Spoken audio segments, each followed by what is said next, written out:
In today's video, I'm going to teach you how to make Synthesia AI videos interactive.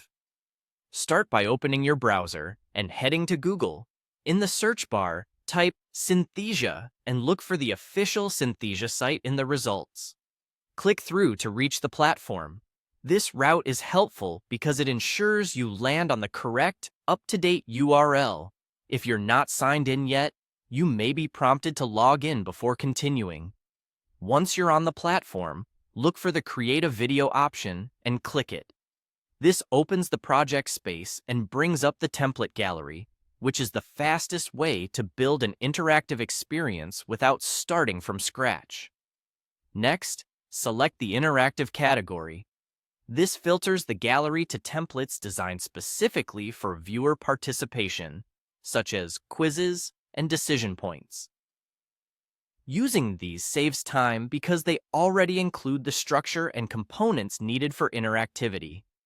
Browse the options and choose a template that fits your goal, whether it's training, onboarding, or a product walkthrough.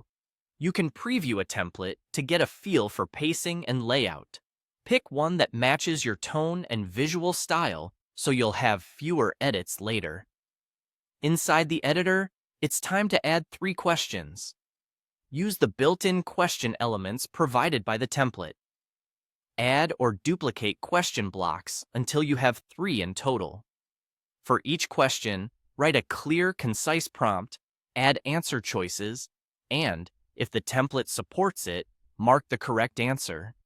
Keep each question tightly aligned with the content that comes just before it so viewers can respond confidently. A good rule of thumb is 1 to 2 sentences for the prompt and 3 to 4 choices.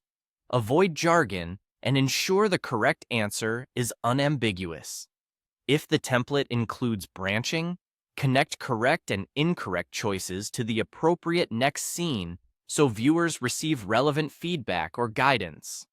Adjust timing so each question appears right after the explanation it's assessing. On the canvas, check that text and buttons don't overlap the presenter or key visuals. Shortening long lines of text and maintaining generous spacing will improve readability on smaller screens. When everything looks good, click Generate. This compiles your scenes and packages the interactive elements. If you're prompted to confirm or if you've just made recent edits, click Generate again. That second confirmation kicks off the final render. Keep the tab open while it processes. Larger projects can take a few minutes. Once the rendering completes, your interactive Synthesia video is ready to use.